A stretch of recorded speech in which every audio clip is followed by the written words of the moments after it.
Olá, meus amigos, muito bom dia. Está começando mais uma edição do Fenômeno A Vez do Povo, aqui pela sua TV Mar, canal 25 na NET das organizações Arnon de Melo. Muito obrigado mesmo pelo grande carinho da audiência de todas as manhãs, juntinhos, eu e você e eu, até o meio-dia, com as notícias quentíssimas que aconteceram durante a madrugada, durante esta manhã, ou a qualquer momento viram manchetes aqui no Fenômeno A Vez do Povo. E hoje é terça-feira, dia 23, hoje é 23 de fevereiro de 2016, gente. E olha, sem perder tempo, vamos direto às manchetes de hoje aqui do Fenômeno. Moradores da Jatiuca denunciam água parada que pode estar servindo como foco do mosquito Aedes aegypti. Olha só que loucura, hein? Vamos mostrar os detalhes. O telespectador pediu, nós fomos até lá e vamos mostrar para vocês. Nós vamos saber ainda como crianças portadoras de microcefalia podem ter direito a benefícios do governo federal. Infelizmente, né? O ideal é que tivesse a saúde plena para tocar a sua vida para frente. Mas infelizmente, por conta de toda essa conjuntura, né? Do Zika vírus, acabou aí aumentando o índice de casos de microcefalia. Detalhes aqui também no Fenômeno A Vez do Povo. Jornal Gazeta de Alagoas celebra 82 anos esta semana. É a Gazeta de Alagoas completando 82 anos de muita informação e jornalismo sério para você, tá bom? Aqui em nossos estúdios, nós vamos conversar com Jorge Rocha. Ele é gerente de segurança e medicina do trabalho da Eletrobras. Ele vai dar dicas para a gente de segurança em relação a choques elétricos. Você já passou por isso? Tivemos um caso em Gaci em que uma família inteira acabou sendo eletrocutada. Como se prevenir? O que causa? Como agir no momento em que acontece que alguém está sendo ali eletrocutado, energizado ali por um fio desencapado? Enfim, os detalhes aqui no nosso Fenômeno A Vez do Povo. E hoje ainda é dia do Saber em Debate, né? Nós vamos conversar com o professor Luiz André aqui nos estúdios com dicas sobre redação, mais dicas importantes para vocês. Com essas manchetes e muito mais, o Fenômeno A Vez do Povo está no ar.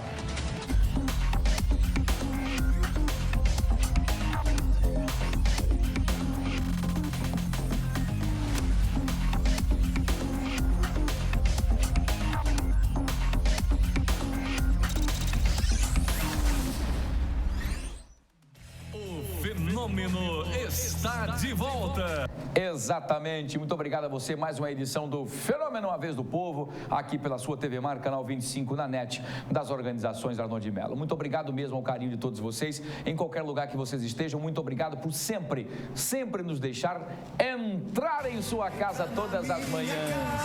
Muito obrigado. Entra na minha vida. Muito obrigado mesmo, que Deus abençoe a todos os lares em que estão nos assistindo ao nosso programa agora, ao Fenômeno A Vez do Povo. Obrigado pela sua audiência, obrigado pelo carinho. Vamos ficar juntinhos aí, você e eu, até o meio-dia, com muita informação aqui no Fenômeno. E você pode continuar entrando em contato com a nossa produção, é fácil. O nosso WhatsApp está prontinho para você poder entrar em contato no 981079872. É fácil, você entra em contato mandando suas mensagens, vídeos, fotos, participe, interaja, sugestões de pautas, críticas, enfim, faça a participação valer aqui no nosso programa, afinal de contas é a vez do povo e você é muito importante. Se você preferir, você pode também entrar em contato no 3377-9097, que é o telefone do povo. Esse telefone está à sua disposição para que você possa ligar agora, fazer perguntas aos nossos entrevistados e interagir cada vez mais conosco aqui, tá bom? E se você preferir, você pode ser também o nosso repórter cidadão. Como é que eu faço isso para poder ser o repórter cidadão aqui do Fenômeno A Vez do Povo? É muito fácil, basta você baixar o aplicativo Skype, baixou o aplicativo Skype, coloca TV Mar, colocou TV Mar, você já está em contato direto com o nosso master, com a nossa direção de TV e rapidamente tem prioridade para entrar ao vivo, passando aí as informações da sua rua, do seu bairro, da sua comunidade. Façam isso porque, afinal de contas, este programa é feito para você, por você e com você. Por isso, sejam bem-vindos sempre. Aproveitem. E, gente, olha, sem perder tempo, direto à notícia. Uma operação conjunta das polícias civil e militar resultou na prisão em flagrante de uma mulher com um tablete de maconha. Olha aí o tamanho do tablete, parece até uma câmera de vídeo monitoramento, né? Olhando assim por cima, né?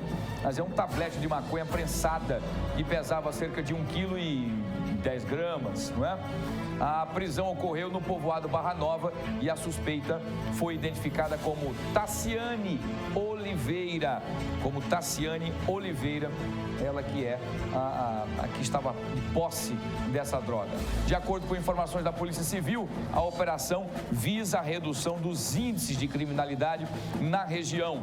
Foram expedidos 16 mandados de busca e apreensão de alvos suspeitos de homicídios, tráfico, roubos e arrombamentos. A operação ainda está em andamento e os flagrantes estão sendo encaminhados para a delegacia. Ainda de acordo com a polícia, as investigações já resultaram na apreensão de 3 menores e prisão de um adulto, todos acusados de associação criminosa e homicídios. Olha aí o tamanho do tabletão aí, hein? Eita, que os maconheiros estão tudo doidos, né? Quando vê o tabletão disso aqui, ia ser distribuído para várias pessoas, vários jovens estariam aí entrando para esse mundo malucão da maconha para vender, ganhar dinheiro, achar que isso é importante. Quando a aposentadoria é, no máximo, se você ficar feliz, é a cadeia, tá? E depois o desespero maior são 7 palmos abaixo do chão. Enfim, tira a maconha daí. Muito bem. E olha, gente, um adolescente de 16 anos é o principal suspeito de ter matado na noite de ontem o padrasto. Esse crime ocorreu lá no conjunto Antenor Murilo de Melo, em Murici. Segundo informações da polícia, a vítima fatal, identificada como Aldo Guimarães da Silva, de 39 anos, não se conformava em ter se separado da mãe do menor e vivia fazendo ameaças.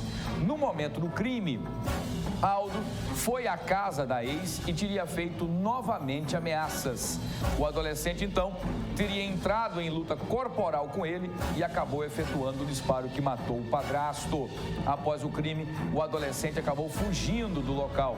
Ainda na manhã de hoje, o delegado da cidade deverá colher depoimentos da família e de vizinhos para atestar a versão apresentada pela mãe do menor. Então, um tiro de espingarda calibre 12 no rosto, né, do padrasto. No início, me parece que ele parece ser o pai realmente do senhor. Agora já entra a versão de padrasto. Enfim, é uma situação complicada. O que a gente mais sente é que, infelizmente, me parece que as pessoas perderam completamente a noção de respeito e solidariedade, ou sei lá, enfim, não sei nem com que expressão utilizar, de uma pessoa que mata a outra, por qualquer que seja. Não há justificativa de se matar o outro, a não ser que seja em legítima defesa mesmo. Você esteja num local acuado e seja você ou a pessoa, e aí você acaba se defendendo, mas é diferente. Mas tem gente que vai lá com maldade mesmo, mata, premedita, enfim. Não sei se foi esse o caso, não sei se talvez o padrasto tenha ido, ou o pai tenha ido até o local com esta espingarda ameaçando a mãe, e aí o adolescente pode ter se sentido ameaçado, foram lá para uma luta corporal, lutando com essa arma na mão, e essa arma pode ter disparado contra o padrasto. É uma outra linha de investigação que a polícia vai trazer, tá bom? E olha, uma clínica odontológica, está voltando essa história das clínicas odontológicas, né? Tinha dado uma parada, acabaram prendendo uns 4, 5 vagabundos safados que faziam esses arrastões aí nas clínicas odontológicas, e agora voltaram, quer dizer, uma outra pedaço começaram a se profissionalizar, ou se soltaram já os que já estavam presos, né? Porque não fica muito tempo preso nesse país, enfim. Então, a clínica odontológica localizada no bairro do Farol foi invadida por bandidos armados. Isso aconteceu na tarde de ontem. Esses criminosos roubaram funcionários e clientes e acabaram fugindo sem serem identificados. Os suspeitos levaram 10 aparelhos celulares, 2 relógios de prata, 3 alianças de ouro, além de dinheiro. Os nomes das vítimas não foram divulgados, mas elas foram orientadas a procurar a central de flagrantes para poder prestar esclarecimentos. Enfim, os criminosos utilizaram na ação uma motocicleta de cor preta que não teve também a placa e a marca anotada. A Polícia Militar fez ondas nas imediações do consultório odontológico, mas não conseguiu localizar nenhum suspeito de participação na ação. As câmeras câmeras de vídeo monitoramento poderão ajudar. E se a clínica também tiver um circuito interno de TV, também poderá ajudar a polícia a desvendar esse mistério e colocar atrás das grades esses vagabundinhos que vêm aterrorizando as pessoas que estão utilizando as clínicas médicas, que vão para os seus dentistas, enfim. Né? Voltou, né? Doutor Alfredo Gaspar de Mendonça e a Polícia Militar aí de uma forma geral, a Polícia Civil, né? O comandante da Polícia Militar, o Lima Júnior, ao doutor Paulo Cerqueira, que é o delegado-geral da Polícia Civil, todos aí, né? O comandante do CPC, né? O Coronel Sampaio também. Ficar atento que essa quadrilhinha voltou a aprontar. Ou podem ser a mesma da que foi detida, que talvez tenham se soltado por algum motivo, enfim, não é? Pelas brechas e frouxuras da lei, enfim, ou são outros companheirinhos que estavam lá se preparando para voltar ao modus operandi. O modus operandi é o mesmo. Entra na clínica, causa o terror e sai roubando tudo, inclusive até alianças, não é? Coisa que a outra não fazia. Olha, um protesto de moradores de Rio Largo bloqueou no início da manhã de hoje, causou um caos, né, no trânsito, né? O quilômetro 93 da rodovia BR-104, ali próximo à entrada da central de abastecimento de Maceió. Os manifestantes reivindicavam, inclusive, melhorias no sistema de transporte público, como ampliação do número de coletivos e redução do tempo de espera em pontos. Apenas as faixas no sentido Rio Largo-Maceió foram bloqueadas, mas com isso o suficiente para provocar um longo e quilométrico congestionamento no local. A Polícia Rodoviária Federal e a Polícia Militar conseguiram a liberação da pista após uma longa negociação com os manifestantes. Eles ligaram lá para a rádio também, né? O Melo ligou e falando no meio do furacão, no meio da loucura, dizendo que é por conta da quantidade de ônibus. Houve toda essa mudança de integração e mudança de licitação com os ônibus. A empresa X saiu, entrou a empresa Y, porém a quantidade de ônibus ou ficaram as mesmas ou diminuíram. Porque os trabalhadores em certos horários dão a mão e não conseguem, porque o ônibus passa extremamente lotado. Então, a licitação tem que ser para poder... tem telespectador querendo entrar no ar, né? Enfim, depois a gente não congestionado querendo falar sobre isso, né? Telespectador querendo falar, né? Enfim. Mas a gente já é o que eu já tinha dito aqui. Ele queria saber o que era esse condicionamento, que ele ficou preso lá no condicionamento. Mas era isso. Esse bloqueio aí, a população ficou na bronca e acabou colocando barreiras lá e aquela confusão, mas o gerenciamento de crise da Polícia Militar, como também da Polícia Federal, Rodoviária Federal, foram até lá em negociação e você via que não era uma manifestação de esculhambação. Tinham pessoas de bem, trabalhadores que estavam desesperados. Você tem ideia? Um que ligou lá para a rádio disse o seguinte, que passou 6 horas da manhã, precisava estar 7 horas no máximo, e o ônibus, 2 ônibus tinham passado em percurso de 45 minutos cada um, quase que ele perdeu a hora. Perdeu, ele não tinha como subir no ônibus, como é que ele ia fazer? Ia perder a oportunidade, né? É uma pena mesmo, né? Olha aí, um restaurante localizado dentro do Maceió Shopping, não é? Aqui em Mangabeiras, foi interditado na noite de ontem por fiscais da Vigilância Sanitária, não é? Daqui de Maceió. Durante a ação dos agentes, cerca de 25 quilos de alimentos foram apreendidos. De acordo com a Vigilância Sanitária, durante a fiscalização, os agentes encontraram um ralo de esgoto que estava descoberto próximo à área de manipulação de alimentos do restaurante. Apesar da irregularidade constatada, como vocês estão vendo nas imagens aí, não foram encontrados alimentos deteriorados no local. No entanto, ele explicou que os itens apreendidos ofereciam riscos aos consumidores devido à proximidade com o esgoto descoberto. Segundo a Vigilância Sanitária, os proprietários terão que entrar com um pedido de desinterdição para voltar a abrir o estabelecimento. Na verdade, a apreensão dos alimentos não foi porque estava estragado ou porque o alimento estava vencido, não. Porque o alimento estava próximo, estava sendo manipulado próximo dessa nojeira aí, desse ralo aí sujo que estava aparecendo na foto acima, não é? Enfim, às vezes pequenas coisas que passam despercebidos, acaba aí, alguém deve ter feito uma denúncia ou a Vigilância Sanitária deve estar fazendo aí uma vistoria em vários restaurantes e aí acabou flagrando essa situação e deixando esse prejuízo. Que fica aí o alerta para todas as pessoas, principalmente os comerciantes que comercializam alimentos. Todo cuidado é pouco, higiene 100% e nunca é demais, tá bom? Muito bem. E olha, vamos mudar um pouquinho de assunto, agora é hora da gente falar daqui a pouquinho, né, querido diretor? Daqui a pouquinho a gente vai falar com com o professor Luiz André. Daqui a pouquinho um quadro Saber em Debate, daqui a pouquinho a gente conversa com ele. Então vamos fazer o seguinte, vamos para o intervalo comercial, não é? Vamos para o nosso intervalo comercial, a gente volta daqui a pouquinho, tem um quadro Saber em Debate e depois nós vamos falar também sobre choques elétricos. Já tomou um choque? Já tomou, Josiel? Já? E foi bom ou foi ruim? É péssimo, né? Pois é. Muito bem. Mas você deixou o fio, como foi? Você foi colocar alguma coisa lá, desencapado? Ou foi reinar na tomada?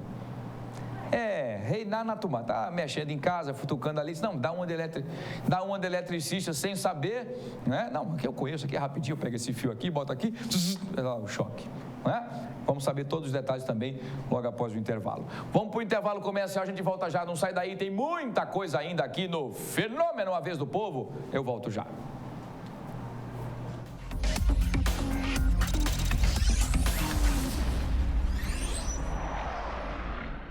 Mar azul turquesa de Ipioca ao Sobral, tapioca quentinha, sururu e quebra-queixo, a Catedral, Jaraguá e Nossa Sereia. O filé e o artesanato do nosso povo talentoso que festeja com Guerreiro e Bumba Meu Boi. Tudo o que mais amamos em Maceió também é motivo para cuidarmos dela. A Câmara trabalha junto com você, propondo ações e fiscalizando para que Maceió continue sendo essa cidade apaixonante. Parabéns, Maceió, pelos seus 200 anos. Câmara Municipal de Maceió. O quanto a indústria é importante para o Brasil?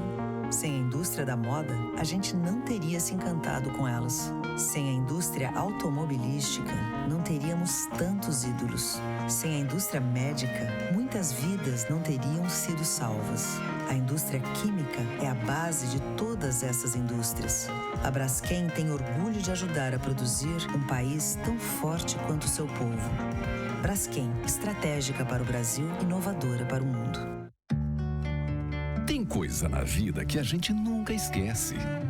Como aquele café quentinho pela manhã, o abraço apertado daquele velho amigo, a criançada brincando no final da tarde, o cuscuz maravilhoso que a gente sempre quer mais. O nascimento do terceiro filho, celebrado igualzinho ao primeiro. Aquele bolo quentinho e delicioso para comemorar a formatura da sua filha. É difícil esquecer desses bons momentos. Mais difícil ainda é esquecer os sabores que marcaram esses bons momentos. Coringa, forte como o povo nordestino.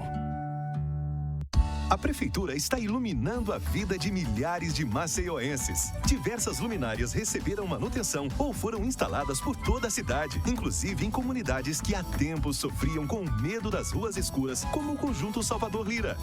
Antes minha mãe não deixava eu jogar aqui, sabe? Porque era muito escuro. Com a iluminação nova, a segurança e a qualidade de vida só melhoraram e a população voltou a usar os espaços públicos, como praças e quadras esportivas. Meu filho hoje pode ficar na praça, eu não fico mais vigiando ele como antes. Diversos outros bairros, conjuntos, ruas e avenidas por toda Maceió também estão sendo beneficiados com uma iluminação de qualidade. Um trabalho da Superintendência Municipal de Energia e Iluminação Pública. A população também pode ajudar avisando de postes que precisam de manutenção. Ligue para o Disque Luz 0800 031 9055. A ligação é grátis. Iluminação, investimento da Prefeitura para um novo tempo em Maceió.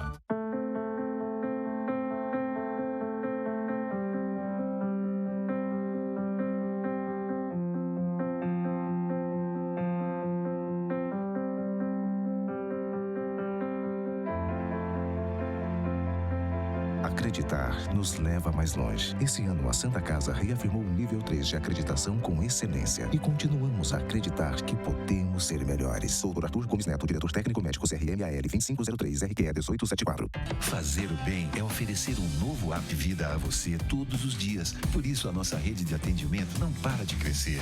São investimentos constantes em infraestrutura e equipamentos de ponta. Tudo para que serviços exclusivos estejam à sua disposição, como monitoramento do tempo de espera e histórico médico eletrônico, porque você é o maior bem do App Vida.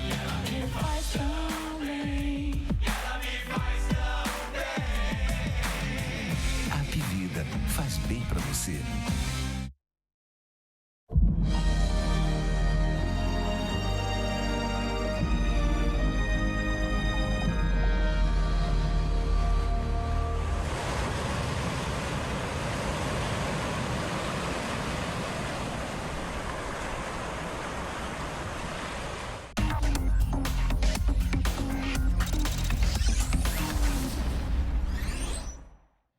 Pois é, estamos de volta com o Fenômeno A Vez do Povo, aqui pela sua TV Mar, canal 25, na NET das organizações Arnon de Melo.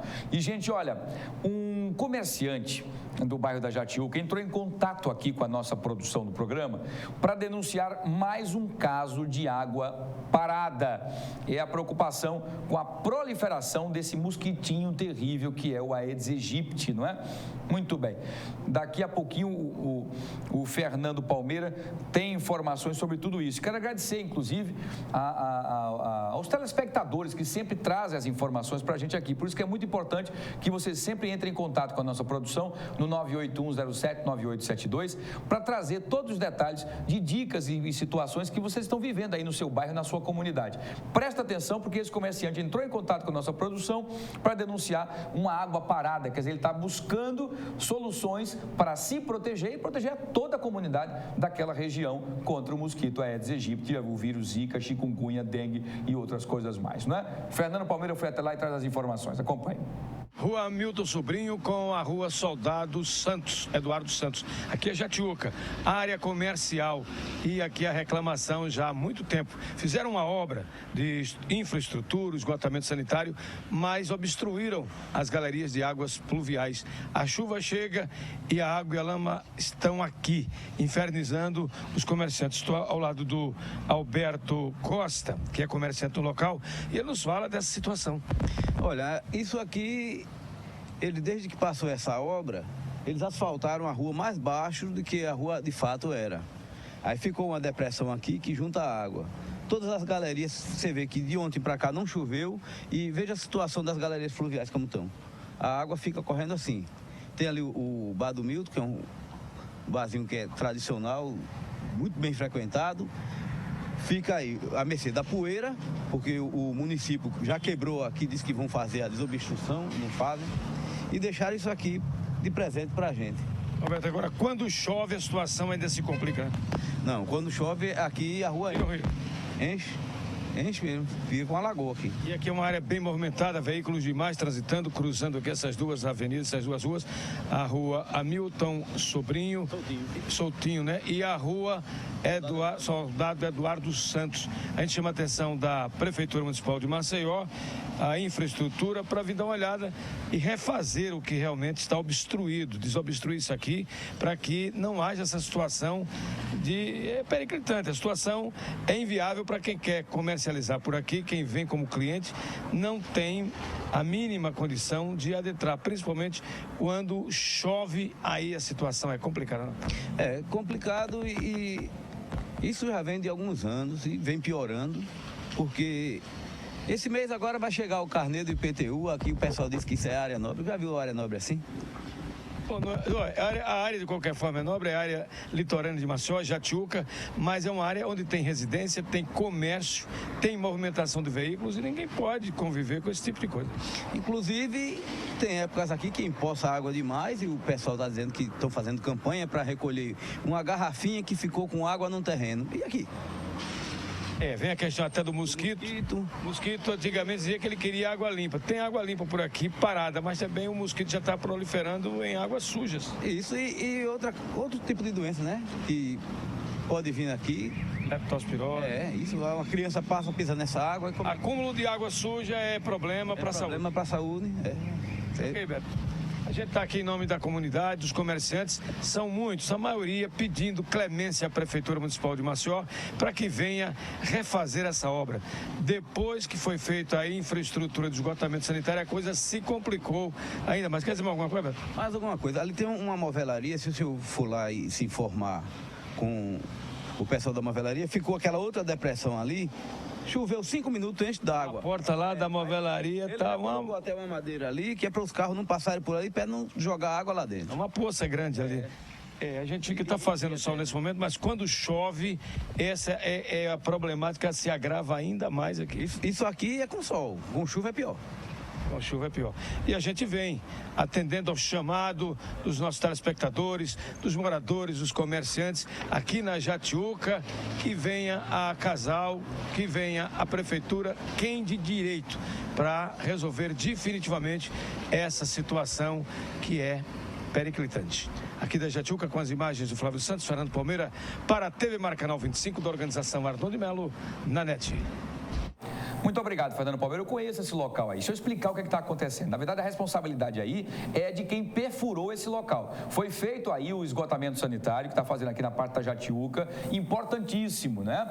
A Casal está fazendo com a Secretaria de Infraestrutura, fez aí que demorou um tempão, algumas ruas paralelas aí e vicinais acabaram também sendo contempladas com esse esgotamento sanitário, aumentando aí a receptação de águas, né, pluviais e também águas de esgoto das casas, tudo bem, perfeito.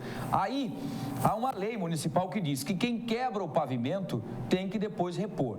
Esse é o problema. Porque eu acho que aí deveria fazer o seguinte, como a prefeitura quer que seja refeito o que foi quebrado, né, e eu concordo com isso perfeitamente, acho que a lei é fantástica, mas deveria um fiscal acompanhar. Por quê? A terceirizada das empresas que quebram, elas não são especialistas nisso. Então elas vêm lá, é para botar o asfalto, é para refazer só, então vamos lá, aí refaz de qualquer jeito, aí fica um lado com caroço, um lado com a depressão, o outro no cantinho com o resto de coisa, o outro faz. Aí o resultado fica como fica aqui a Amélia Rosa. Você quer brincar com a criança, um filho seu, bote ele na cadeirinha e ande aqui. A criança, é um tobogã, porque você sobe, desce, sobe. Não dá, não é? Por conta disso, essa rua aí, o que o morador está pedindo, nada mais é do que justíssimo. São duas situações complicadas. Primeiro, a retenção de água podre, que é a água que vem do córrego, que fica parada e a água apodrece, que são águas servidas, água da chuva, com o resto de outras coisas que vem da rua, fica parada. A água apodrece. Mau cheiro, mosquito e situações terríveis de doenças. Enfim. Segundo, a água parada, consequentemente, o asfalto fica extremamente frio, com a passagem dos carros vão se soltando buracos. Terceiro, água parada poderá também, junto ali, um copinho descartável, qualquer coisa que seja, uma água limpinha conseguida ali para o mosquitinho se proliferar. Então, são situações complicadas por conta, sabe de quê? De falta somente de observação na hora que for refeita a situação. Porque se o terceirizado quebrou e refez, alguém tem que ir lá para ver, medir a queda d'água, porque tudo não é feito, a calçar uma rua ou asfaltar, não é só meter o asfalto qualquer jeito, toma aí, beleza, não é assim. Tem todo um estudo de queda d'água, de retenção, de tudo, os córregos, tem todo um estudo. O engenheiro tem que estar lá. Não pode dar terceirizado botar qualquer jeito e ficar de qualquer forma, não, que não está lidando com pessoas, com formiga, não é? Então está feito aqui o meu apelo e o meu reclame contundente, como sempre, tá bom? Muito bem, espero que seja refeito esse local aí, já que fizeram errado, agora vai ter que quebrar e refazer para que essa água possa escoar, porque também tem a lei da gravidade. Será que alguém conhece isso, lei da gravidade, né? A água não pode retornar, se bem que tem até uma história que dizem que um dos políticos, quando alguém foi lá e disse assim, olha, não pode, vamos colocar a água da caixa subindo, descendo para cá, e o cara disse, não pode não, porque tem a lei da gravidade, mande derrubar essa lei. Deve estar nesse mesmo sentido aí, né? Enfim. Mas vamos falar de coisa boa agora, gente, coisa boa e também de prevenção, que é muito importante. No nosso dia a dia, existem muitas situações de riscos que merecem cuidados, e muitos cuidados mesmo. Por falta de atenção ou desinformação, muitas pessoas têm sido vítimas de acidentes com eletricidade. Algumas vezes fatais, pelo simples fato de tocarem ou se aproximarem demais dos fios elétricos. Foi isso que aconteceu, por exemplo, na semana passada, com 3 pessoas da mesma família que acabaram morrendo eletrocutadas lá na cidade de Igaci. Para dar dicas e orientações sobre esses cuidados, nós vamos conversar agora com o meu querido amigo Jorge Rocha, que é gerente de segurança da Eletrobras, que vai explicar para a gente como se prevenir e como agir em algumas situações de risco com eletricidade. Jorge, primeiro um bom dia, um prazer tê-lo aqui, fica à vontade, para a gente debater esse assunto que parece ser uma coisa simples, eletricidade, é besteira, é só não pegar no fio, é só não sei o que, cada um tem as suas teses, né? E tem os chamados eletricistas de finais de semana, né? Como no nosso caso, Josiel, que foi tirar o reboco que estava na tomada com a unha e acabou levando um choque, não é? Enfim. Então, Jorge, primeiro é um prazer tê-lo aqui, é muito importante a gente tocar nesse assunto. Vamos começar explicando o que é o choque elétrico, para que os nossos telespectadores possam saber. Muito bom dia, seja bem-vinda. Bom dia, Wilson, bom dia os telespectadores aqui da TV Mar, do seu programa Vez do Povo. É uma satisfação muito grande, né? Estar aqui representando a Eletrobras, trazendo para a população algumas dicas, né, com relação à prevenção de acidentes com eletricidade, né? e é uma coisa muito corriqueira, né? A gente vê todos os dias aí a mídia noticiando acidentes que envolvem exatamente a eletricidade, e a população ela precisa ter uma certa orientação, receber algumas dicas de como se comportar mediante essas situações. Normalmente essas situações são situações de improviso. Você cria um improviso dentro da sua casa que você vai fazer com que resolva aquilo por um determinado tempo, e você deixa para amanhã e para depois da manhã, e de repente se torna uma coisa permanente. Então, o que acontece no geral é que você muitas vezes cria armadilhas dentro da sua casa que vai justamente comprometer a segurança da sua família. São chamadas popularmente gambiarras? São as gambiarras, o que a gente chama realmente gambiarra, né? E o pessoal faz isso de qualquer jeito e não se preocupa exatamente com a questão da prevenção. E aí os riscos, né? Exatamente. E o risco com a eletricidade, quando você vê um fio, não é? Com eletricidade e um fio sem eletricidade, você não percebe, porque a energia ela é invisível. Exatamente. Então, para você saber se ali tem energia ou não, você precisa de um equipamento, de um instrumento para saber se realmente aquilo tem energia ou não. Então, a preocupação da Eletrobras hoje é com a questão do fio partido, principalmente para o público, né? O transuente que está na rua, muitas vezes se depara com a situação de ter um fio no chão e muitas vezes não se preocupa, pisa no fio, pega no fio, e a partir daí ocorre exatamente os acidentes, né? Então, existe uma preocupação nossa com relação a isso. A Eletrobras está desenvolvendo algumas ações de simulação dessas situações no interior do estado. Ótimo. E aqui na capital, onde a gente envolve os técnicos e faz a simulação, a gente joga o cabo no chão, isola a área, mostra à população que numa situação daquela, você não pode se aproximar, você tem que manter uma distância de aproximadamente uns 20 metros daquela situação, para que você não seja atingido pelo campo elétrico, se esse fio estiver energizado. E acionar a equipe técnica da Eletrobras através do telefone 0800 082 0196, que é o telefone que faz o atendimento exatamente para essas ocorrências, e o pessoal dá prioridade exatamente a esse tipo de ocorrência, porque é uma situação de risco, um risco grave, iminente, que tem que ser corrigido imediatamente. Muito bem. Jorge, me diga uma coisa, um fio de alta tensão, que tem aí um grau imenso de energia, ao cair, partiu, por exemplo, por algum motivo, que às vezes quem solta pipa com cerol acaba partindo, enfim, partiu, caiu no chão,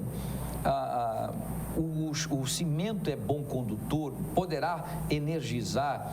Tem telespectador perguntando isso, se o chão, o cimento ali, poderá, a pessoa que estiver próxima a 4 metros, por exemplo, poderá levar uma descarga elétrica fatal? O sistema de distribuição de energia elétrica da Eletrobras hoje não, sempre que foi projetado, construído, ele é projetado exatamente com um sistema de proteção, né? Quando esse fio cai no chão, há uma probabilidade de o sistema de desligar. Automaticamente.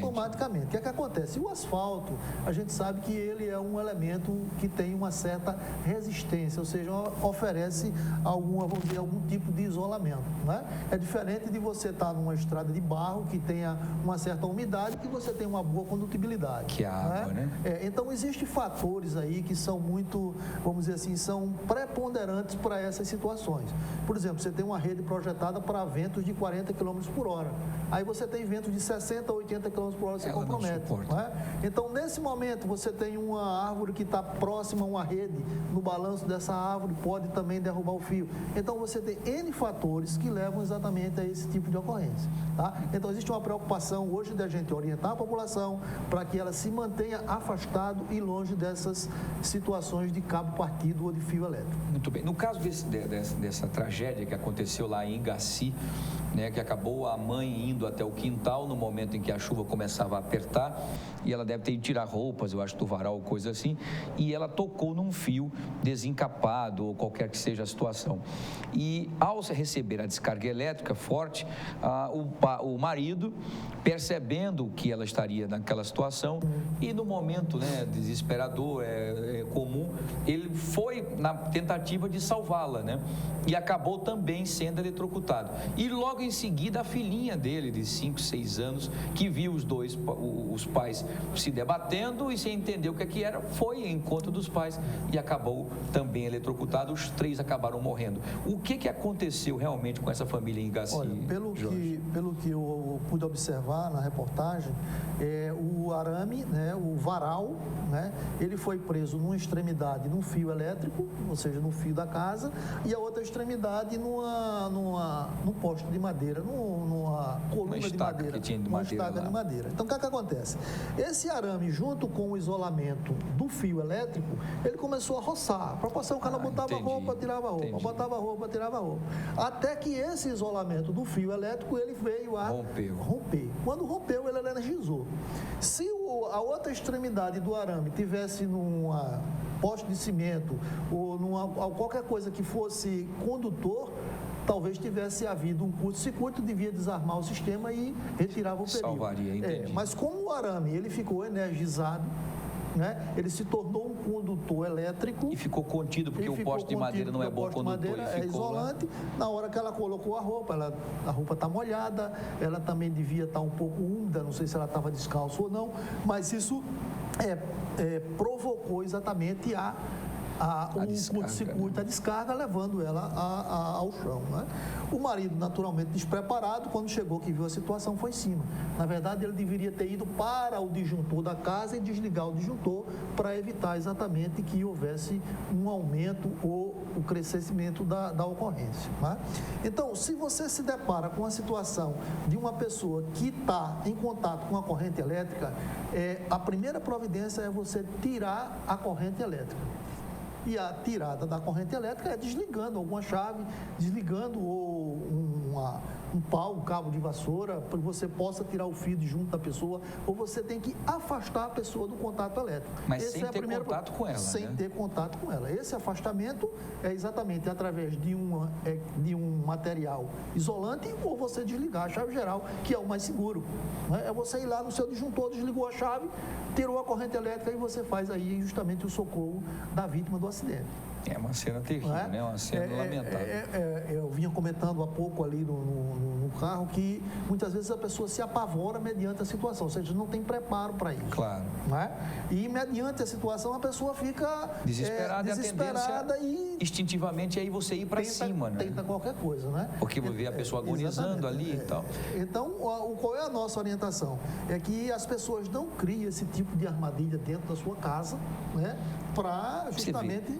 Imagina um varal de arame farpado preso a um fio. Quer dizer, é uma tragédia anunciada, né? Com certeza. E a gente orienta a não utilizar nem as estruturas, os postes da Eletrobras para fazer varal. É verdade, claro. Né? E a gente vê muito isso na periferia, no interior, na zona rural, as pessoas utilizarem os postes da empresa, da Eletrobras, para fazer varal. De repente, pode haver um vazamento de energia no poste desse, normalmente vai energizar todo o varal. É verdade. Não é? Então, existe uma preocupação nossa com relação a isso, de orientar a população, de a gente evitar esse tipo de ocorrência, né? A gente tem uma outra situação, que é uma situação bem característica e que já tem acontecido várias vezes, a questão da cerca elétrica, né? Isso, o pessoal utiliza a energia viva para justamente fazer esse tipo de proteção, né? Ou seja, evitar que o marginal invada a sua casa. Você cria uma condição dessa e de repente você tem uma criança que vai lá, pulou o muro, vai tirar alguma fruta, alguma coisa e de repente acontece. Ou esquece de desligar de manhã, o cachorro vem, a família... Exatamente, são essas questões. E a outra questão, Wilson, é uma questão que teve aí já esse mês, ali em Marechal Deodoro, né? Um cidadão foi retirar fruta numa árvore, né? Um abacate, né? Um abacate, e a partir daí ele também sofreu uma descarga elétrica, né? Ele tocou com a vara, uma vara que tinha uma ponta com ferro na ponta dessa vara de madeira, que era para cortar, acho que era uma faca, me parece, que ele amarrou para tentar, nós mostramos aqui até no programa, para tentar cortar o galho do abacate, para que o abacate caísse e ele pegasse. E eu acho que ele acabou, nesse momento, como a árvore estava muito frondosa e os galhos estavam juntos com os fios próximos da rede elétrica, a informação que você tem é que parece que ele tocou nesse fio. E existe também um fator muito, vamos dizer assim, propício, que na hora estava chovendo. Também. Né? Então a chuva, a água, como ela é condutora de energia, consequentemente favoreceu naturalmente a ocorrência. Entendi. Agora, outra coisa interessante que também já aconteceu, e tragédias também de família, um carro parado com 2 filhos dentro do carro, o fio de alta tensão se partiu, bateu no carro. Como a pancada no carro, o carro de metal, faz um barulho, aquele barulho característico da energia, não é? E o pai, ao sentir esse desespero, os filhos estavam salvos, eles não estavam recebendo descargas elétricas, porque estavam protegidos pelaquela gaiola, que chamam gaiola de Faraday, exatamente. Então, o que acontece? Ele, desesperadamente, para salvar os filhos, que viu o cabo batendo em cima, dançando em cima da capota do carro, né? Ele aí correu para pegar os filhos, e aí ele, logicamente sem nenhuma intenção, acabou morrendo e matando os 2 filhos, porque ele acabou tendo a condução. Condutor. Foi isso que aconteceu? Passou a ser o condutor, exatamente. Como você tem, vamos dizer assim, o carro, como funciona quando ele é energizado, né? Ele tem os 4 pneus, né? Está isolado da terra, né? E o cabo energizado caiu no teto do carro, energizou o carro, mas não estava em contato com a terra, porque os pneus eram um isolante. Entendi. Tá? O carro estava energizado, estava no mesmo potencial da rede. Né? Quando você que está no solo, com os pés no solo e as mãos no carro, então você criou um outro caminho para a passagem da energia elétrica. Fez o chamado terra, né? Fez o chamado terra. Então, o que acontece? Você, quando falou no início da entrevista, qual é a definição do choque elétrico? Né? O choque elétrico nada mais é quando você passa a ser um condutor de energia elétrica. Né? Ou seja, e cria uma diferença de potencial. Eu tenho aqui um potencial elétrico com uma determinada voltagem, mas eu estou aqui na Terra. A partir do momento que eu entro em contato com essa energia, o que acontece? Eu crio uma diferença de potencial e eu passo a ser um condutor, ou seja, a energia vai passar pelo meu corpo até chegar na Terra. Quer dizer, ela quer ser dissipada, Ela quer ser dissipada pela Terra. Entendi. Por isso que as instalações da Eletrobras, ela é colocada no poste, lá em cima, para que ninguém tem alcance a ela. Entendi. Só as pessoas que estão naturalmente autorizadas e capacitadas para utilizar o sistema elétrico. Tem telespectadores perguntando, nós falamos do carro, o que fazer no momento em que você para o carro e percebe que de repente um cabo bateu no seu carro, alguém grita, olha, seu carro está com... O que fazer? Descer, ficar dentro? O que fazer? Você pode ter a opção de pedir auxílio de dentro, tá? Você vai abrir a porta do carro e você vai ter que pular do carro com os 2 pés. Com os 2 pés? Com os 2 pés. Você vai ficar em pé em cima do carro e pular do carro com os 2 pés, sem você fazer nenhum contato com o carro. Né? A gente teve um acidente desse parecido com esse há algum tempo atrás, lá em... Entendi. Agora que eu entendi. Você quis dizer o seguinte, eu não podia fazer como a gente sempre faz. Uma perna fica dentro do carro enquanto a outra faz o apoio na terra para sair. Você tem que pular do carro. É muito difícil. É difícil, não é fácil, né? Você tem que pular do carro. Um ônibus de transporte escolar, se eu não me engano, parece que foi em Craíbas, eu já não lembro mais, nas proximidades de Arapiraca, ele abarroou um poste, né? O cabo tocou no ônibus, ficou em cima do ônibus, né? E o pessoal começou a descer. Nessa época morreram pelo menos 3 ou 4 crianças. Caramba. Exatamente, porque na hora de descer, era a hora que fazia o contato. Né? Então, esse momento do carro, a televisão mostrou também um caso no Rio de Janeiro, né? Esse que você falou. Isso. Né? Que o pai foi salvar as crianças e terminou morrendo e matando as crianças. Morreu as 2 crianças, o pai e a sogra, né? Que também tentou tirá-lo. Tentou tirar. Então, a dica é pular ou esperar o socorro. É melhor ficar dentro do carro. Agora, Jorge, me diga uma coisa, e nesse momento, se eu tocar no carro, em partes de metais do carro, não tem problema? Você está com uma gaiola de Faraday. É como você estivesse dentro de um avião, de repente cai um raio. O raio não vai atingir o avião. Está protegido, quer dizer, ninguém... Você está protegido. Ali é uma gaiola de Faraday, onde você funciona como um sistema no mesmo potencial da rede, no mesmo potencial da energia que está sendo em contato com o carro. Eu só não posso abrir a janela e tocar na lataria externa, é isso? Externa, exatamente. Fazer contato com o carro, com a terra. Você tem que ficar dentro do carro. Enquanto seus pneus resistirem, você está tranquilo. Porque os pneus também podem sentir. Os pneus também começam a aquecer, né? Entendi, derrete. Pode começar a derreter e aí vai entrar a jante. A jante bateu no carro, aí você vai ser eletrocutado. Vai ser eletrocutado. Caramba, mas que situação, hein? Caramba, meu Deus, agora fiquei imaginando o que aconteceu. E estou imaginando essa cena de pular. Pular, e você, quando pular, tem que sair andando, aquele espaçozinho que a gente conta para marcar a falta e o pênalti, né? Sim. Você vai contar pé a pé, né? Isso, você não pode abrir muito a passada, porque você tem ali um campo elétrico.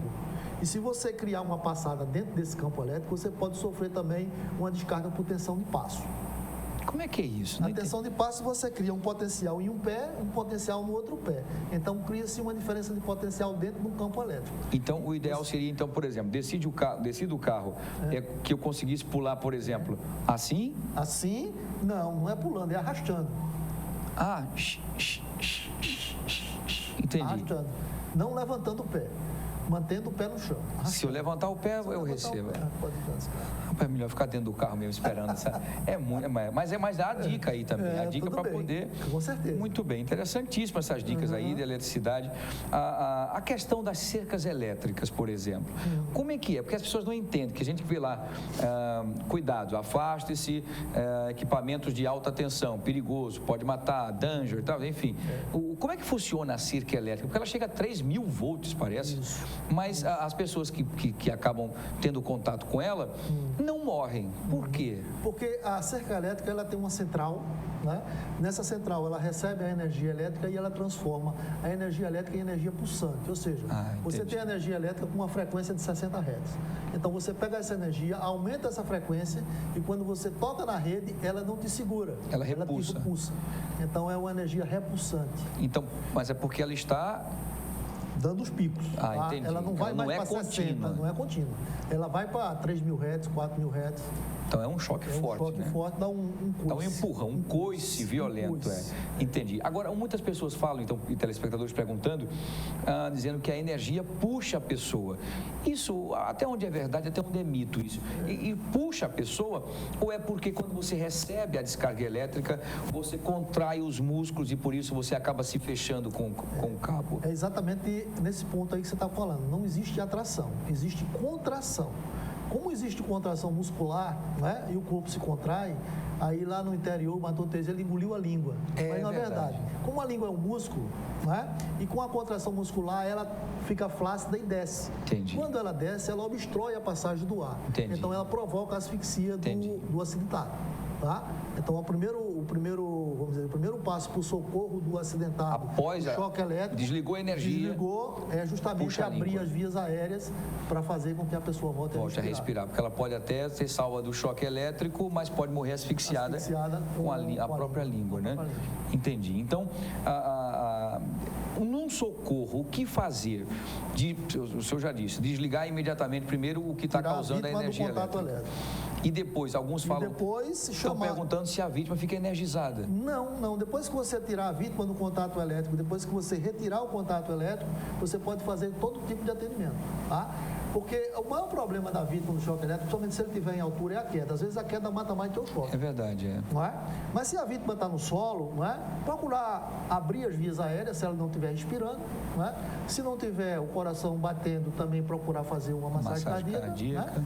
Mas isso precisa de preparação. E essa preparação, você sabe que na hora do acidente, muitas vezes as pessoas se apavoram e esquecem tudo que aprenderam no treinamento de primeiro socorro. Volta ao instinto, né? Volta ao instinto. É verdade. Exatamente. Doutor Jorge, então, mais uma vez, muito obrigado pela sua participação. Tiramos muitas dúvidas aqui. O senhor quer acrescentar mais alguma coisa seja importante? Acho que nós falamos tudo, né? Pelo menos os corriqueiros, né? Do dia a dia, enfim, né? De como saber. O que é o neutro? Um telespectador está perguntando. O que é o que fala? Eu vejo o eletricista mexendo sem desligar a corrente elétrica e ele mexe tranquilamente. E eu vejo que ele não leva choque e quando eu vou, eu levo. O neutro que a gente chama é o seguinte, toda a energia produzida, né, através das usinas, o retorno da energia sempre é para a Terra. Então o neutro é o seguinte, você utilizou a energia passou pela lâmpada, você utilizou e o resíduo vai para o neutro. Entendi. Tá? Então você utilizou aquela força, utilizou aquela energia, seja na lâmpada, seja na sua máquina, seja na sua TV, seja em qualquer equipamento elétrico, você utiliza a energia, mas ela tem que ter o retorno para a Terra, porque ela é retirada da Terra. Entendi. O neutro não dá choque. O neutro não é para dar choque. Não é para dar choque, porque tem gente que às vezes faz, tem alguns que fazem instalações que tem o neutro dá choque, chuveiro dá choque. Não é para dar choque. O que o chuveiro dá choque, por exemplo, na torneira? É a água que é condutora, está energizado a parte de cima? Olha, Wilson, na verdade o chuveiro sempre é a falta de um aterramento ou de um aterramento mal feito. Né? Toda instalação elétrica residencial, seja ela qual for, ela precisa ter um sistema de aterramento, ou seja, um sistema independente do neutro. É um aterramento independente do neutro. Né? Entendi. Eu tenho aqui uma geladeira, né? Mas a carcaça dela precisa estar aterrada a um aterramento independente, que não seja o neutro.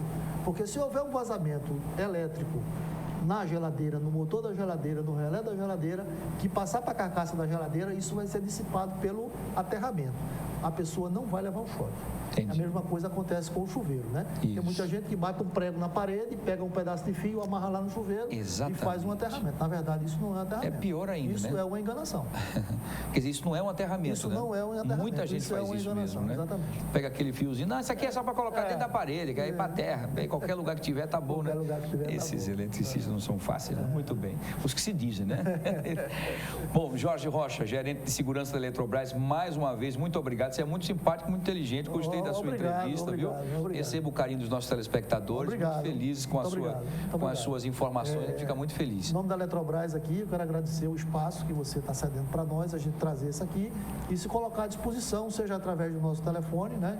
0800 082 0196, ou através do nosso site aí, eletrobrasalagoas.com. Muito bem, muito bom, muito bem. Gostei muito. Entrevista muito boa, muito solta, muito energética, no bom sentido. Então, Jorge, muito obrigado. Um bom dia. Foi um prazer, viu, falar com o senhor sobre isso. E recebo o carinho. Foi muito bom a gente receber esse feedback, por exemplo, dos nossos telespectadores, felizes com essa sua maneira, né? Eu sei que até você se emociona porque a gente continua dizendo, e isso acontece muito aqui com vários entrevistados nossos, quando as pessoas que vêm para cá fazem as coisas com amor.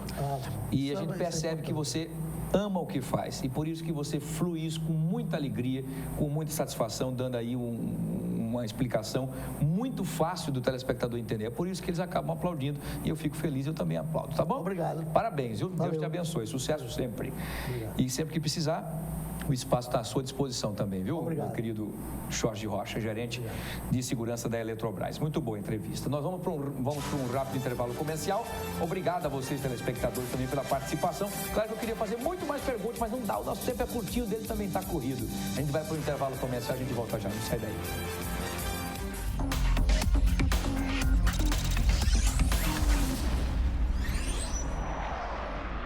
O quanto a indústria é importante para o Brasil? Sem a indústria da moda, a gente não teria se encantado com elas. Sem a indústria automobilística, não teríamos tantos ídolos. Sem a indústria médica, muitas vidas não teriam sido salvas. A indústria química é a base de todas essas indústrias. A Braskem tem orgulho de ajudar a produzir um país tão forte quanto o seu povo. Braskem, estratégica para o Brasil, inovadora para o mundo.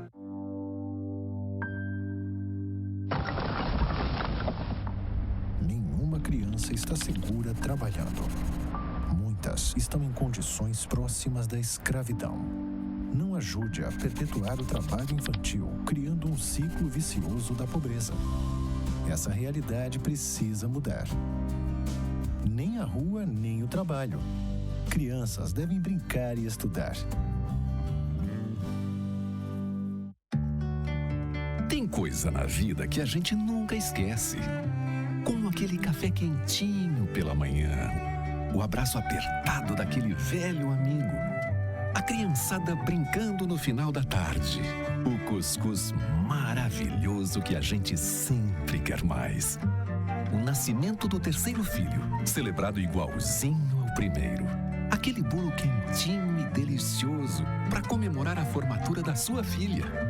É difícil esquecer desses bons momentos. Mais difícil ainda é esquecer os sabores que marcaram esses bons momentos.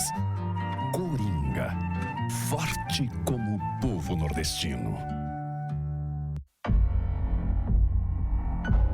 Você sabe o que ele faria se alguém o provocasse xingando, ofendendo, chamando para a briga? Nada.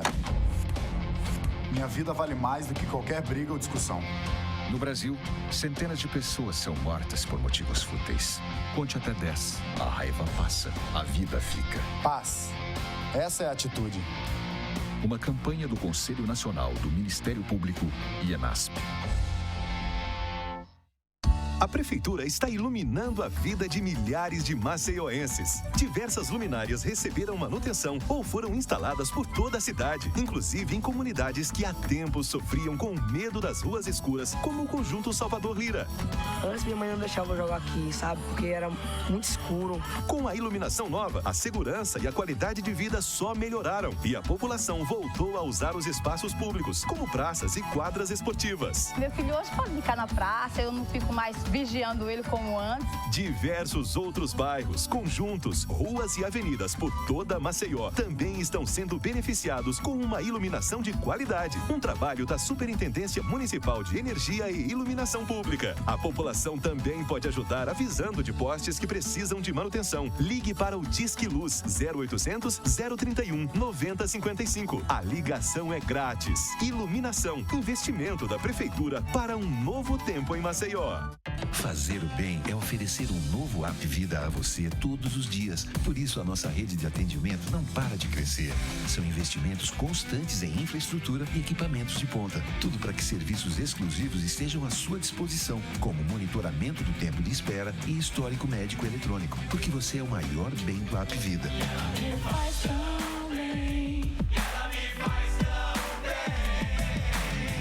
App Vida faz bem para você.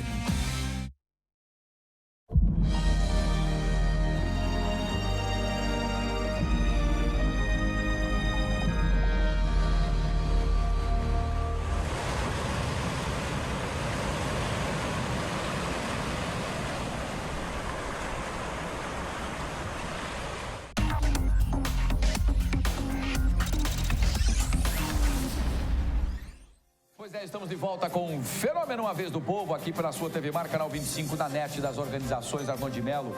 E, gente, olha, sem perder tempo, direto à notícia. Após a polêmica envolvendo o leilão do mercado do artesanato na Levada, agora a ameaça chegou ao tradicional mercado do Jaraguá. Ontem, a decisão proferida pelo juiz Donato de Araújo Neto da 5ª Vara Federal, determinando que o mercado seja leiloado, foi comunicado à Secretaria de Estado de Planejamento, Gestão e Patrimônio e também ao Gabinete Civil. O motivo do leilão seria para sanar uma dívida do governo do Estado no valor de R$350 mil e que está sendo cobrada pela Fazenda Nacional. O prédio, no entanto, está avaliado no valor de R$2.800.000. Ontem, representantes do Estado já se reuniram para tentar buscar uma maneira de sanar a dívida sem que seja preciso realizar o leilão. O prédio é administrado pela Secretaria Municipal de Trabalho, Abastecimento e Economia Solidária, que é a Centapes, que informou ter solicitado à Procuradoria-Geral do próprio município a análise do processo a fim de evitar que o imóvel seja leiloado. A maior preocupação com o local é dos comerciantes que trabalham naquela área há vários anos e dependem da renda para sobreviver. Então, além dessa quebra de braço que ficou terrível, né, no comecinho desse mês, com relação ao leilão do mercado do artesanato, agora o mercado do Jaraguá também passa por essa mesma situação. E eu espero que consigam, com muita sensibilidade, rapidamente resolver e sanar esse problema para que não fique. Segundo informações, dizem que essa questão do mercado do Jaraguá ser leiloado, isso é uma coisa corriqueira, que sempre está acontecendo isso, é que nunca ninguém divulgou, mas que é uma coisa comum. Então precisa resolver isso rapidamente, né, gente? De quem é o mercado? Quem é que está administrando? Parece que a Centapes administra o mercado, mas o mercado é do Estado, e aí é uma dívida que o Estado tem com a Fazenda Nacional. Enfim, fica toda essa quebra de braços terríveis, né, gente? Com locais onde comerciantes estão lá há anos, um mercado tradicionalíssimo, como é o de Jaraguá, como também o mercado do artesanato. Espero que tudo isso seja resolvido definitivamente, evitando possíveis situações iguais a essa futuras, né? Muito bem. E olha, gente, a semana é de comemoração para a nossa Gazeta de Alagoas. Nesta quinta-feira agora, dia 25 de fevereiro, um dos mais tradicionais veículos de comunicação do estado de Alagoas vai comemorar nada mais, nada menos do que 82 anos de história. E hoje iniciamos uma série de reportagens que conta, inclusive, um pouco do funcionamento e a trajetória desse que é o maior jornal impresso de Alagoas. Porlane Santos traz essas informações. Acompanhe. Esta semana, o jornal Gazeta de Alagoas comemora 82 anos de tradicionalismo no jornalismo alagoano.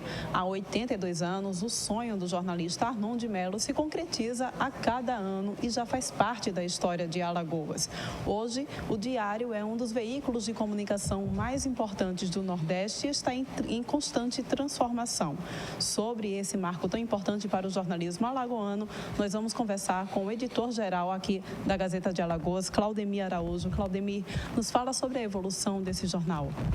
Olha, são 82 anos de história e essa marca, ela merece ser comemorada não apenas por nós, gazetianos, mas por Alagoas como um todo, pela população alagoana, que tem o privilégio de contar ao longo de tanto tempo, inclusive sobrevivendo a tantas adversidades, com a mídia impressa da qualidade da Gazeta de Alagoas.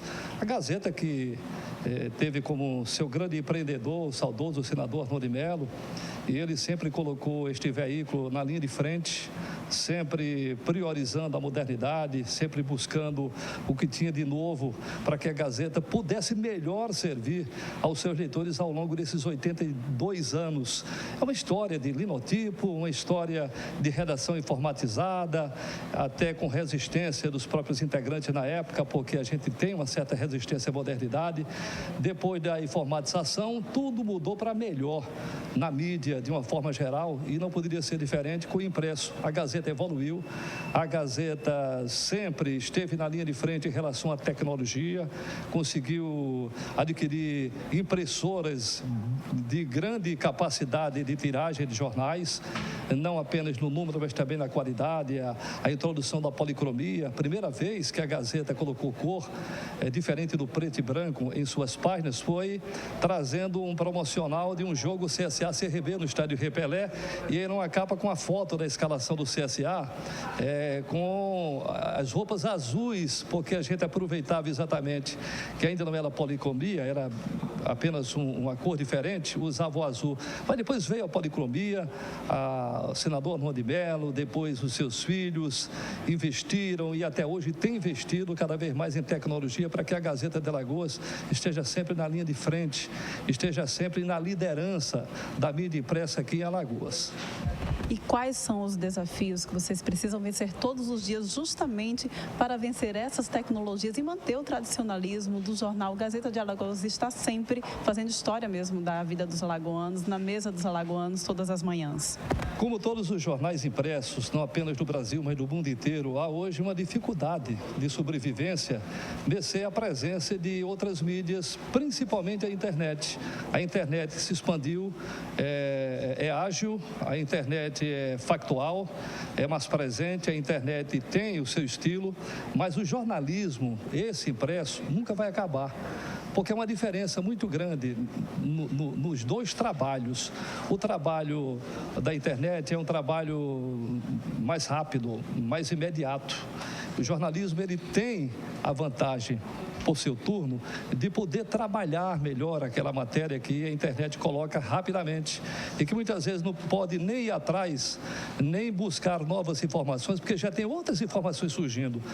Nós priorizamos a notícia, nós vamos ao fato, nós valoramos o fato, procuramos saber o que quer o nosso leitor e em cima dessa preferência do leitor da Gazeta, nós priorizamos os assuntos, as matérias e nós produzimos de uma forma mais, com maior conteúdo, e isso é importante para que nós possamos continuar sobrevivendo. O jornalismo impresso, ele é um documento. Mas vocês também há uma interação do jornal impresso com o jornal eletrônico. Há também a versão da Gazeta na eletrônica, não é isso? É verdade. E é bom ressaltar, inclusive, que a Gazeta de Alagoas foi a primeira mídia de Alagoas na internet. A Gazeta de Alagoas, na época ainda um site estático. que foi criado por iniciativa do então presidente Fernando Collor. Ele estava deixando o poder naquela época, estava em Miami e decidiu criar a Gazeta na internet. E a Gazeta foi um embrião de tudo. Depois da Gazeta veio a Gazeta Web, nós modernizamos a Gazeta Web, nós montamos uma equipe de TI, de tecnologia de informação, depois montamos uma redação e a Gazeta Web evoluiu também ao longo de todo esse tempo, sempre interagindo com a Gazeta de Alagoas. Nós interagimos com a nossa Gazeta Web em troca de informações, em colaboração, na produção, na apuração de matérias. Ok, é isso aí, um pouco da história desse jornal maravilhoso, né? Aqui contado pelo editor-geral do jornal, Claudemir Araújo. E a gente só dá parabéns, é claro, mais uma vez, parabéns para a Gazeta de Alagoas pelos seus 82 anos. Com imagens de Flávio Santos, Porlane Santos, para a TV Mar, canal 25 na NET. Muito bem, parabéns aí à nossa queridíssima Geisha, nossa fantástica reportagem aí da nossa querida Porlane Santos aí, né? Quem era o nosso cinegrafista? Era o Chico, É o Chico Nogueira, o grande Chico Nogueira, muito bem. E a nossa Gazeta de Alagoas completando 82 anos, gente. 82 anos nos escritórios, nos carros, nas casas, não é? Nos cafés, enfim, sempre levando logo cedinho, né? Rapidamente para você todas as informações. Como foi dito aí pelo nosso querido colega jornalista, mesmo com o avanço da mídia, da internet e tudo mais aí, das redes sociais, muito bem. A imagem é de Flávio Santos, né? Nosso querido Flávio Santos, que saiu lá ontem com a Porlane para fazer as imagens aí. Amanhã nós temos outras informações, vamos falar sobre o Parque Gráfico da Gazeta de Alagoas, que é um dos mais modernos do Brasil, viu, gente? Vocês vão lá, vocês vão se encantar com os equipamentos de última geração do Parque Gráfico, tá bom? Então, cada dia nós vamos mostrar um pouquinho até o dia 25, que será comemorado aí, celebrado aí os 82 anos da Gazeta de Alagoas, e trazendo muitas informações. Fico muito feliz de fazer parte da organização Arnon de Mello e também todas as manhãs, a primeira sensação é abrir o jornal, não é? Abrir aqui a Gazeta de Alagoas e você ficar antenado com tudo que há de muito importante. A Gazeta de Alagoas é muito interessante, que você vai dar uma passeada aqui por Maceió, Alagoas, Brasil e o mundo. Meu amigo, são 82 anos, não são 82 meses, nem 82 dias, não é? São 82 anos, professor Luiz André.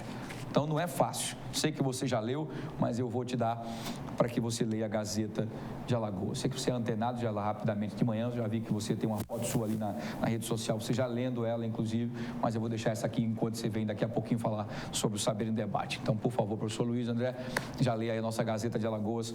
82 anos. Fenômeno. Muito bem. E olha, a Direção-Geral do Campus Maceió do Instituto Federal de Alagoas instituiu, através de uma portaria, uma proibição à prática do trote e caloradas que utilizem de violência, ameaça e humilhação dos alunos novatos. A medida tem validade apenas para o campus na capital do estado.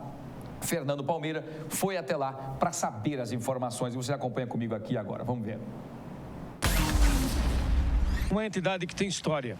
A velha Escola Industrial, Escola Técnica Federal, CETEC, hoje IFAL, com nível superior e também com cursos de segundo grau, nível médio. E é aí, como diz a diretora, que o bicho pega. Na hora em que eles chegam, havia um trote. E nesse trote, constrangimento, agressões, enfim, violência. E a escola baixou uma portaria de número 24 para proibir esse tipo de atitudes. Trote para quem chega no IFAL, para o nível médio, não vai acontecer. Vamos saber aqui de Jeane Mello, que é diretora-geral, como é que foi esse trote no passado a ponto de se estabelecer que não deve haver mais. Boa tarde a você, aos seus telespectadores. Bem, não é uma decisão fácil, né? É uma decisão que contraria a vontade dos alunos. Quem é veterano sonha em receber o aluno novato que chega com uma festa. Uma festa que, por trás dela, está embutido algumas inconsciências, eu posso dizer assim. Poucos alunos que transformam a festa numa tragédia. Nós temos essa tradição aqui no Instituto Federal de Alagoas, que, como você bem disse, é uma escola de 107 anos, faz 107 anos esse ano, e que já passou por várias denominações e que virou moda nos anos 70 e 80 fazer os famosos trotes para os alunos que chegam, a calourada. e que nos últimos anos a gente vem coibindo alguns abusos, orientando, preparando com antecedência, conversando com o Grêmio Estudantil, que é o responsável pela organização. Inclusive, eu já participei com eles, me pintei para que pensassem, poxa, a diretora também está participando. É uma brincadeira saudável. Infelizmente, em nenhuma dessas ações nós tivemos o sucesso que queríamos. Sempre havia um aluno machucado, sempre havia um pai reclamando, um aluno com alergia ao material utilizado, tipo espumante, aquelas espumas, tintas. Então, chegou ao ponto de, em 2014, um aluno ser agredido. Ele correu para não ser pego pelos veteranos, caiu, montou-se aquele monte de aluno junto a ele, ele foi pisoteado e ele reagiu. Geralmente essa não é a reação dos meninos que chegam, eles ficam com medo, eles se escondem, não reclamam, com medo dos veteranos que ameaçam. Esse não, esse reagiu. E ao reagir, nós coibimos qualquer outro tipo de situação que acontecesse. Ele foi pego do lado de fora da escola, foi violentado, o pai entrou com uma ação na justiça, em todas as instâncias, aqui na instituição, no Ministério Público Federal, na Delegacia da Criança e do Adolescente, e foi exigido de nós que tomássemos uma providência, porque já que nós não conseguimos identificar os agressores, a direção da instituição responde pela agressão.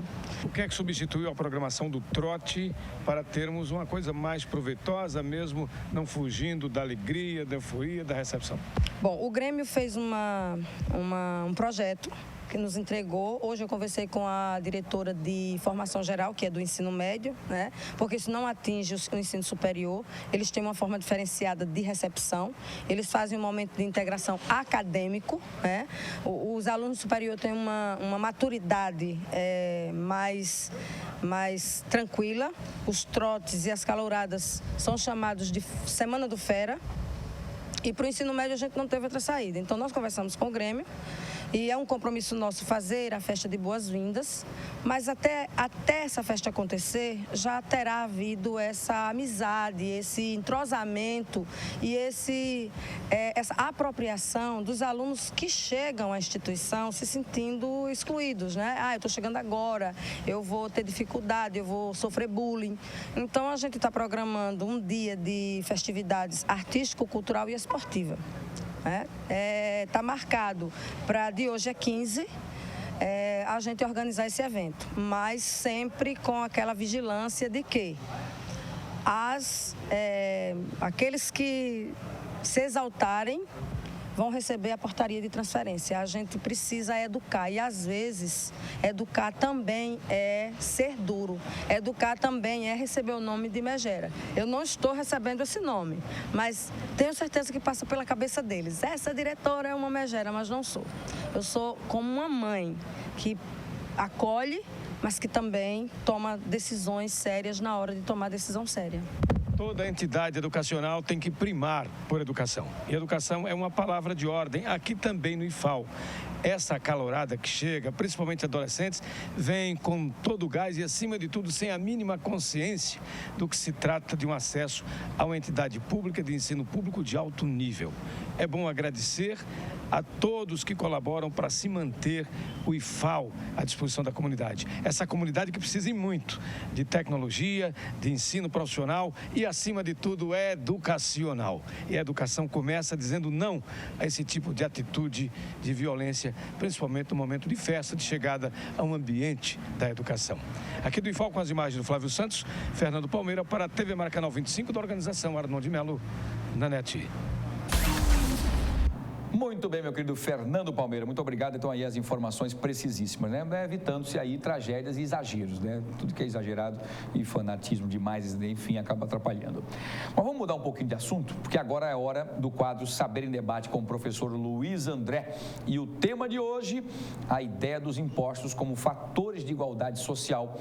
Professor Luiz André, qual é, por favor, professor Luiz André, no quadro Saber em Debate que está no ar conosco aqui, para a gente debater esse assunto muito importante sobre a questão, agora se toca no assunto de impostos como fatores de igualdade social. Então, professor, qual é a importância desse fato social?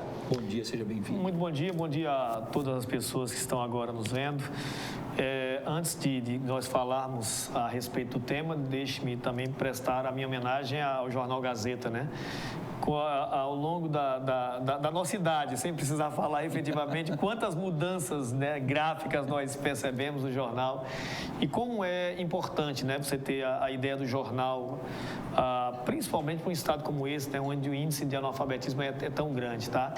Então, assim, é fundamental a passagem do jornal ao longo dessas 8 décadas. Então, gostaria de, obviamente, prestar aqui minha homenagem, que continue por tanto tempo. Afinal de contas, como é importante o papel, né, da imprensa como um todo e principalmente desse jornal, né, do jornal, né, no papel, é fundamental. Eu, particularmente, também faço parte do projeto e gostaria, então, de prestar minha homenagem. Bom, enquanto fato social, vamos lá, é aquela ideia. Pensamos no tema enquanto fato social. A relação é hoje trabalhar a ideia do imposto como um fator de necessidade para o Estado, mas eu vejo muito por conta das discussões a respeito das possibilidades de criação de um novo imposto, né? Afinal de contas, hoje se discute a possibilidade da recriação do CPMF, da CPMF, Wilson, e isso, de certa forma, tem muita relevância, porque se você for à sociedade, perguntar à sociedade se ela, diante de uma carga tributária que é de aproximadamente 35%, um pouquinho mais do que isso, e se perguntar à sociedade se ela quer um novo imposto para sustentar, né, as demandas do Estado, certamente ela vai dizer que não. Então, eu vejo isso como um fato social relevante e com possibilidade de tema, não tenha dúvida. Muito bem.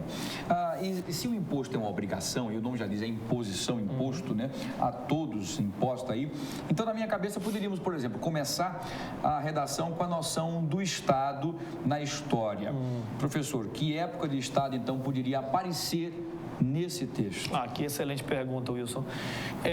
Estado como imposição, ela historicamente falando, ela surge na Antiguidade Oriental. Não dá para a gente trazer da Antiguidade Oriental, porque aquele Estado era um Estado injusto em relação aos seus subordinados. Muitos dos alunos, eles iriam certamente trazer esse Estado a partir da Grécia, do Estado clássico, em razão da teoria democrática, da isonomia jurídica. Mas lembre-se que aquele Estado grego, Wilson, não era um Estado para todos, era um Estado de privilégios, né? Que era um Estado que só admitia o homem, no caso específico, ateniense, como portador de direitos. Então, assim, historicamente, até para se posicionar mais próximo da tese que irá ser levantada, que é a tese que daqui a pouco nós iremos aqui debater, eu acho que esse Estado, a partir do século XVIII, e a partir do século XVIII, esse Estado traz duas concepções. Uma concepção teórica do Estado feito para reduzir desigualdade, para não falar em promover igualdade, mas pelo menos para reduzir desigualdade, que é uma teoria iluminista, e o Estado prático que vem com a Revolução Francesa e a ideia de fim de privilégios, né? Afinal de contas, ela trouxe aí sim, materialmente falando, a ideia do fim dos privilégios, trazendo o ideal de que todos são iguais perante a lei. Muito bem, perfeito. Uma vez montada, né, nessa tese principal, aí, a nossa tese principal, agora é necessário buscar então as secundárias. Quais são, professores, então, seriam as situações colocadas nos parágrafos, por exemplo, do desenvolvimento? Vamos lá então. Antes de dizer que a tese principal traz a ideia de que nós temos uma lógica invertida, porque a própria Constituição, em seu artigo 45, no parágrafo 1º, ela traz a tese de que os impostos deveriam ser cobrados de forma gradual e segundo a capacidade econômica do contribuinte. Então, o Brasil inverte essa lógica, se você for pegar números, mostrando que são pessoas mais pobres que pagam mais impostos do que pessoas mais ricas. Então, a lógica é invertida. E quando eu falo lógica invertida, eu trago um argumento constitucional fortíssimo para sustentar a sua tese e trago também os exemplos de países estrangeiros, como é o caso dos Estados Unidos, com uma capacidade tributária até menor, mas muito mais justo, ou qualquer país europeu. E aí vem uma lógica muito interessante. Países europeus têm hoje uma atividade tributária até mais alta do que a do Brasil, por exemplo, mas são muito mais justos, porque cobram mais de quem tem mais. É o caso da França, por exemplo, com alíquotas de imposto de renda que chegam a 75%. Mas as teses secundárias aí, a meu ver, de uma maneira muito interessante, eu até trouxe aí, não sei se vai ser possível colocar um slidezinho com essas teses secundárias. duas situações. A primeira delas, hoje o senso comum afirma, e até nós estamos vivendo num momento de situação muito delicada em relação a essa questão, a questão da sonegação, né? Então, aqui eu tenho o segundo desenvolvimento da questão da sonegação, ó. Trazer a ideia de que a sonegação é um grande mal, na medida em que enriquece ainda mais os privilegiados e tira do Estado recursos necessários ao desenvolvimento. Vamos considerar que, por exemplo, nós não tivéssemos nos textos de apoio números, tá? Mas hoje eu posso falar para você, isso para os telespectadores, que esses números chegam a 7 vezes mais do que a corrupção. Quer dizer, o que hoje é entregue no ralo aí da corrupção é 7 vezes menor do que hoje, por exemplo, se sonega. E sonegação normalmente está ligada à atividade de pessoas mais ricas, vamos deixar claro. Então é um grande mal. Para primeiro desenvolvimento, aí você pode inverter, né? É sempre interessante trazer essas teses, esses dois fatos aí na própria introdução. Por isso que você faz primeiro desenvolvimento, segundo desenvolvimento com essas teses. É trabalhar uma tese muito interessante. Aqui eu coloco que trabalhar a tese de quando se tem uma sociedade com má distribuição de riqueza, tem-se uma atividade econômica mais frágil. Vamos considerar o seguinte, nós temos uma concentração de renda muito grande no Brasil, né? E as pessoas mais ricas pagam menos impostos. Repare como é uma visão curto prazista, uma visão de curto prazo, você imaginar que quando não circula a atividade econômica, você não tem efeito multiplicador. Se pessoas mais pobres, tá? Menos abastadas, considerando aí uma visão menos pejorativa, elas deixam de consumir, Wilson, certamente essa riqueza não circula. E se a riqueza não circula, as pessoas proprietárias dos meios de produção, a classe mais rica, deixa de ter mais lucro, né? Então eu entendo que essa ideia de acumulação de riqueza é uma visão curto-prazista que o capitalismo hoje não se permite mais, apesar de estar se vivendo, claro, uma situação de concentração de riqueza cada vez maior em qualquer parte do mundo, mas no Brasil, infelizmente. Tá? Muito bem, professor Luiz André, perfeito. Eu acho que você fez um resumo aí justamente do... E é muito legal porque quando se faz esse resumo para a redação, você acaba compreendendo. Não sei se isso se vale para quem está do outro lado da telinha, mas para mim, eu acabo indo... Fica lógico, né? Lógico, exatamente. Fica simplificado e lógico. Isso é fantástico. Então aqui eu acho que você literalmente matou a pauta. A ideia é exatamente essa, porque o que é a redação? A redação é a capacidade de escrita, é óbvio. Mas muito mais importante que isso é você, naquele momento delicado de pegar a sua prova, você entender o que é que você vai colocar. Exatamente. Não é? E esse colocar significa ter argumentos lógicos. Isso. É o pensar em, não, vou trabalhar a tese de que a capacidade econômica do contribuinte no Brasil não está sendo respeitada, porque pobres pagam mais. E vou trabalhar de forma secundária nos meus argumentos 2 fatos, que a sonegação é muito mais importante que a corrupção, mas não é um fato de senso comum que precisa, evidentemente, ser melhor trabalhado, né? E a questão de que a circulação de riquezas promove um efeito multiplicador, possibilitando, portanto, que todos possam, dessa maneira, ganhar mais recursos, né? Então, quando se traz a noção de que, não, se acumula riqueza, eu estou ganhando mais. Não, é uma visão de curto prazo, porque, na prática, as pessoas mais pobres deixam de consumir, aí não tem efeito multiplicador. Perfeitíssimo. Perfeitinho e redondinho. Tem uma música que canta assim, né? Muito bem. Professor Luiz André, mais uma vez, muito obrigado. Até a próxima terça-feira com mais temas importantes para que a gente possa passar para os nossos telespectadores e alunos aí no Saber em Debate. Terça-feira, rigorosamente nesse horário. Nesse mesmo horário, neste bate-canal. Muito bem. Um abraço, professor Luiz André. Já vai viajar, você vai agora para Coruripe, aquele local lindo, maravilhoso. Vai dar aula lá, o professor Luiz André. Não para, é isso aí, levando sempre os conhecimentos para fronteiras aqui do nossa capital Maceió, do Brasil e do mundo, né? Muito bem, o professor Luiz André é muito requisitado. Parabéns, não é à toa que ele conseguiu trazer aí alunos do Saber em Debate com 1000 pontos no Enem, né? E o tema, inclusive, da redação, ele também trouxe a discussão, trouxe à tona e foi o tema escolhido do Enem. Muito bem, parabéns, professor Luiz André. Acabou por hoje? Acabou? Acabou. Só lembrando que dia 28, os pardais que estão espalhados em 10 pontos da cidade começam a valer.